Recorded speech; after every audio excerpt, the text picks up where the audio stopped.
പിതാവിൻ്റെയും പുത്രൻ്റെയും പരിശുദ്ധാത്മാവിൻ്റെയും നാമത്തിൽ ആമേൻ.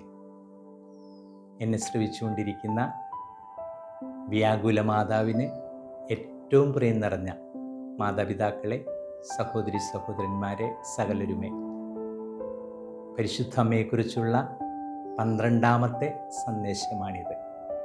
11 സന്ദേശങ്ങളും കേൾക്കണം. ഞങ്ങളുടെ ഈ എളിയ സംരംഭത്തെ വിജയിപ്പിക്കണം, മറ്റുള്ളവരിലേക്ക് എത്തിച്ചു കൊടുക്കണം. ഏകദേശം 40 വീഡിയോസിലധികം ഞങ്ങൾ ചെയ്തിട്ടുണ്ട്. വിശുദ്ധ കൊച്ചു ത്രേസ്യ സ്പിരിച്വൽ സെൻറ്റർ എന്ന നാമധേയത്തിൽ കർമ്മലീത്ത് അച്ഛനാണ്, തോമസ് അച്ഛനാണ്, കൗൺസിലർ അച്ഛനാണ് ഞങ്ങളുടെ സന്ദേശങ്ങളെ ലോകം മുഴുവനുള്ള മലയാളികളിലേക്ക് എത്തിച്ചേരാനായിട്ട് നിങ്ങളുടെ വലിയ പ്രയത്നത്തെ ഞങ്ങൾ വിലമതിക്കുന്നു. അങ്ങനെ പരിശുദ്ധമ്മയിലൂടെ ലോകം മുഴുവനും പരിശുദ്ധമ്മയിലൂടെ, പ്രാർത്ഥനയിലൂടെ എല്ലാവരും അനുഗ്രഹിക്കപ്പെടാൻ ദൈവം പുത്രൻ വഴി പരിശുദ്ധാത്മാവിലൂടെ ഞങ്ങൾ ആത്മാർത്ഥമായിട്ട് പ്രാർത്ഥിക്കുന്നു. 1814 7ാം പിയൂസ് മാർപ്പാപ്പയാണ് പരിശുദ്ധ അമ്മയുടെ വ്യാകുല തിരുനാള് തിരുസഭയ്ക്ക് നൽകിയത്. നമുക്കറിയാം, സെപ്റ്റംബർ 14-ാം തീയതിയാണ് കുരിശിൻ്റെ പുകഴ്ച തിരുനാള്. വിശുദ്ധ കുരിശിൻ്റെ സത്യപ്രകാശമായിരിക്കണമേ, വിശുദ്ധ കുരിശ് എല്ലാ തിന്മയിൽ നിന്ന് തന്നെ മോചിപ്പിക്കണമേ, വിശുദ്ധ കുരിശ് എല്ലാ അപകടങ്ങളിൽ നിന്നും, പെട്ടെന്നുള്ള മരണത്തിൽ നിന്നും ഞങ്ങളെ രക്ഷിക്കണമേ, ഞങ്ങൾക്ക് നിത്യജീവൻ നൽകണമേ എന്നുള്ള പ്രാർത്ഥന. വിശുദ്ധ കുരിശിലാണ് ഈശോ തൻ്റെ രക്തം ചൊരിഞ്ഞത്, വിശുദ്ധ കുരിശിനെ മഹത്വീകരിച്ചത് തൻ്റെ കുരിശ് മരണത്തിലൂടെ. നിന്ദ്യമായിട്ടുള്ള മരണം യഹൂദര് ഈശോയ്ക്ക് നൽകിയപ്പോൾ ആ വിശുദ്ധ കുരിശിനെ തന്നെ മഹത്വപ്പെടുത്തിക്കൊണ്ട് ഈശോ കുരിശിലേറി. അതുമൂലം കുരിശ് മഹത്വമുള്ളതായി തീർന്നു. സെപ്റ്റംബർ 14-ാം തീയതിയാണ് കുരിശിൻ്റെ പുകഴ്ച തിരുനാള്. 7ാം പിയൂസ് മാർപ്പാപ്പ കുരിശിൻ്റെ പുകഴ്ച തിരുനാളിൻ്റെ തൊട്ടടുത്ത ദിവസം പരിശുദ്ധ അമ്മയുടെ വ്യാകുല തിരുനാളായിട്ട് സഭയ്ക്ക് നൽകി. അങ്ങനെ വ്യാകുല മാതാവിൻ്റെ തിരുനാള് സെപ്റ്റംബർ 15-ാം തീയതിയാണ്. ഈശോ സഹിച്ചപ്പോൾ ശരീരത്തിലും മനസ്സിലും ബുദ്ധിയിലും ആത്മാവിലും പരിശുദ്ധമ്മ ആ സഹനത്തെ ഉൾക്കൊണ്ടതിൻ്റെ തിരുനാളാണ് വ്യാകുല മാതാവിൻ്റെ തിരുനാള്. പരിശുദ്ധമ്മയുടെ ജീവിതത്തിലുണ്ടായ ഓരോ അനുഭവങ്ങളും അയവിറക്കുന്നതാണ് വ്യാകുല മാതാവിൻ്റെ തിരുനാള്. ഉണ്ണീശോയെ ദേവാലയത്തിൽ സമർപ്പിച്ചപ്പോൾ ശിമയോൻ എന്ന മഹാത്മാവ്, ലൂക്കായുടെ സുവിശേഷം 2-ാം അധ്യായം 35-ാം വാക്യം, പരിശുദ്ധ അമ്മയെ നോക്കി പറയുന്നു, നിന്റെ ഹൃദയത്തിലൂടെ ഒരു വാൾ തുളച്ചു കയറും. ശിമയോൻ്റെ പ്രവചനമായിരുന്നു. ജീവിതം മുഴുവൻ ആ സഹനങ്ങളെ പരിശുദ്ധമ്മ സ്നേഹപൂർവം ധ്യാനിക്കുകയും ഉൾക്കൊള്ളുകയും ചെയ്തിട്ടുണ്ട്. പരിശുദ്ധമ്മ തൻ്റെ 12-ാം വയസ്സിൽ ഉണ്ണീശോയെ കാണാതെ വിഷമിച്ച സന്ദർഭം വിശുദ്ധ മത്തായിയുടെ സുവിശേഷം 2-ാം അധ്യായം 40 മുതൽ 52 വരെയുള്ള വാക്യങ്ങളാണ്.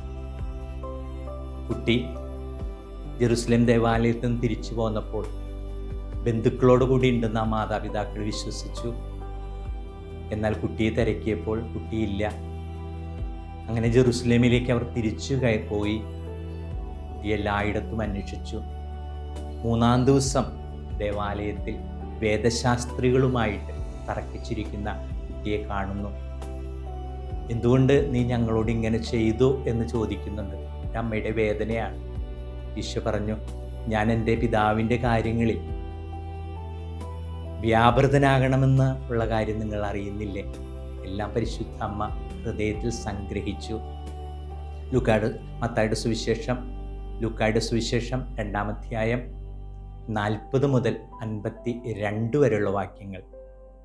പിന്നെ ഈശോ അവരോടൊപ്പം വന്ന് അവർക്ക് വിധേയനായിട്ട് ജീവിച്ചു എന്നുള്ളതാണ് 53 തുടങ്ങിയുള്ള വാക്യങ്ങൾ ലൂക്കായുടെ സുവിശേഷം. പരിശുദ്ധ അമ്മയുടെ വ്യാകുലത്തെയാണ് വീണ്ടും വീണ്ടും നമ്മൾ അനുസ്മരിക്കുക. വിശുദ്ധ മത്തായിയുടെ സുവിശേഷം 2-ാം അധ്യായം 13 മുതൽ 23 വരെയുള്ള വാക്യങ്ങൾ, നിന്റെ ഹൃദയത്തിലൂടെ ഒരു വാൾ തുളച്ചു കയറുമെന്നുള്ള ആ വാക്കുകൾക്ക് ശേഷം പരിശുദ്ധ അമ്മയും ഔസേപ്പിതാവ് ഉണ്ണിയും കൂടി ഈജിപ്തിലേക്ക് പലായനം ചെയ്യുന്നത് ദൂതൻ പറഞ്ഞു, ഹെറോദേസ് കുട്ടിയെ വധിക്കാനായിട്ട് ശ്രമിക്കും, അതുകൊണ്ട് എത്രയും പെട്ടെന്ന് ഇവിടെ നിന്ന് ഈജിപ്തിലേക്ക് പലായനം ചെയ്യണം, ഞാൻ പറയുന്ന നാൾ വരെ അവിടെ കഴിയണം. യോസേപ്പും പരിശുദ്ധ അമ്മയും കൂടി ആ രാത്രി തന്നെ ഈജിപ്തിലേക്ക് പോയി ഹെറോദേസിൻ്റെ മരണം വരെ അവിടെ താമസിച്ചു. അതിനുശേഷം തിരിച്ചു വന്നു. മകൻ അർക്കലാവോസാണ് തലസ്ഥാനത്ത് ഭരിക്കുന്നതെന്ന് കേട്ടിട്ട് അവിടെ പോകാനായിട്ട് മടിച്ചു. അങ്ങനെ ഗലീലിൽ നിന്ന് നസ്രത്തിലേക്ക് പിൻവാങ്ങി അവിടെ വസിച്ചു. നസ്രായനെന്ന് അവൻ വിളിക്കപ്പെടുമെന്നുള്ള പ്രവചനങ്ങൾ പൂർത്തീകരിക്കപ്പെടാൻ വേണ്ടി. ഇതെല്ലാം പരിശുദ്ധ അമ്മ തൻ്റെ മനസ്സുകൊണ്ട് വിഷമിക്കുകയായിരുന്നു ഓരോ സന്ദർഭങ്ങളിലൂടെയും കടന്നു പോകുമ്പോൾ. സഭാ പാരമ്പര്യത്തിലുള്ള ഒരു വിശ്വാസമാണ് ഈശോ മരണത്തിന് വിധിക്കപ്പെട്ടതിന് ശേഷം ഈശോയെ ഗാഗുൽത്തായിലേക്ക് നയിക്കുന്നത് എന്ന് കേട്ടിട്ട് പരിശുദ്ധ അമ്മ ഓടി വന്ന് മകനെയും നോക്കി നിൽക്കുന്ന ഒരു രംഗം. ആബേലച്ചൻ്റെ കുരിശിൻ്റെ വഴിയിൽ പാരമ്പര്യമായിട്ട് നമ്മളത് വിശ്വസിക്കുന്നു. വഴിയിൽ വെച്ച് തൻ്റെ മാതാവിനെ കാണുന്ന ആ രംഗം, സ്വന്തം പുത്രൻ കുരിശും വഹിച്ചുകൊണ്ട് ഏതാനും നിമിഷങ്ങൾക്കുള്ളിൽ കുരിശുമരണം ഏൽക്കാൻ പോകുന്നു എന്നുള്ള ഓർത്ത് വിഷമിക്കുന്ന ഒരമ്മ. അമ്മയുടെ വ്യാകുലം, അമ്മയുടെ സങ്കടം ആർക്ക് മനസ്സിലാക്കാനായിട്ട് സാധിക്കും എന്ന് നമ്മൾ ധ്യാനിക്കാറുണ്ട് കുരിശിൻ്റെ വഴിയിൽ. വീണ്ടും അമ്മ മകനോടൊപ്പം മകനെ പിഞ്ചെന്നിട്ടുണ്ടാകാം. വിശുദ്ധ മത്തായിയുടെ സുവിശേഷത്തിൽ 27-ാം അധ്യായം 33-ാം വാക്യത്തിലും അതുപോലെ മറ്റ് സുവിശേഷകന്മാരിലും പ്രത്യേകിച്ച് വിശുദ്ധ മർക്കോസിൻ്റെ സുവിശേഷം 15-ാം അധ്യായം 40-ാം വാക്യത്തിലും ഈശോ മരിക്കുന്നത്, തൻ്റെ പുത്രൻ കുരിശിൽ കിടന്ന് മരിക്കുന്നത് കാണുന്ന എല്ലാ വ്യക്തികളോടൊപ്പം പരിശുദ്ധ അമ്മയും ഉണ്ടായിരുന്നു. ഒരമ്മയുടെ ദുഃഖം എത്രത്തോളം വലുതാണ് എന്ന് നമുക്ക് മനസ്സിലാക്കാൻ സാധിക്കും. പുത്രൻ്റെ പീഡാസഹനങ്ങൾ കാണുക, കുരിശുമരണം കാണുക, കുരിശിൽ കിടന്ന് പിടഞ്ഞു മരിക്കുന്നത് കാണുക. വീണ്ടും കുരിശിൽ നിന്ന് ഇറക്കി പുത്രനെ മാതാവിൻ്റെ മടിയിൽ കിടത്തി എന്നുള്ള ഒരു പാരമ്പര്യ വിശ്വാസം. തൻ്റെ പുത്രൻ മടിയിൽ കിടന്നുകൊണ്ട് അന്ത്യയാത്ര പറഞ്ഞപ്പോൾ, ഇതാണ് സഭ പാരമ്പര്യമായിട്ട് വിശ്വസിക്കുന്നത്. പിന്നീട് ഈശോയെ സംസ്കരിക്കുമ്പോൾ ആ പരിശുദ്ധ അമ്മ ഇന്നും നമ്മളിൽ നിന്നൊക്കെ ഓരോ വ്യക്തികൾ വേർപിരിഞ്ഞു പോകുമ്പോൾ നമ്മൾ അനുഭവിക്കുന്ന ആ ദുഃഖം. വിശുദ്ധ മർക്കോസിന് സുവിശേഷം 15-ാം അധ്യായം 42-ാം വാക്യം, കുരിശിൽ സംസ്കരിക്കപ്പെടുന്ന ഈശോയെക്കുറിച്ചുള്ള ഇനി തൻ്റെ പുത്രനെ ഒരിക്കലും കാണാനായിട്ട് സാധിക്കില്ലല്ലോ എന്നുള്ള അമ്മയുടെ ദുഃഖം. ഇങ്ങനെ സഭ പരിശുദ്ധ അമ്മയുടെ വ്യാകുലത്തെക്കുറിച്ച് വളരെ ആഴത്തിൽ ധ്യാനിക്കുന്നുണ്ട്. തൻ്റെ പുത്രനെ ലോകത്തിലേക്ക് അയച്ച ദൈവത്തിൻ്റെ വാഗ്ദാനം എന്തായിരുന്നു?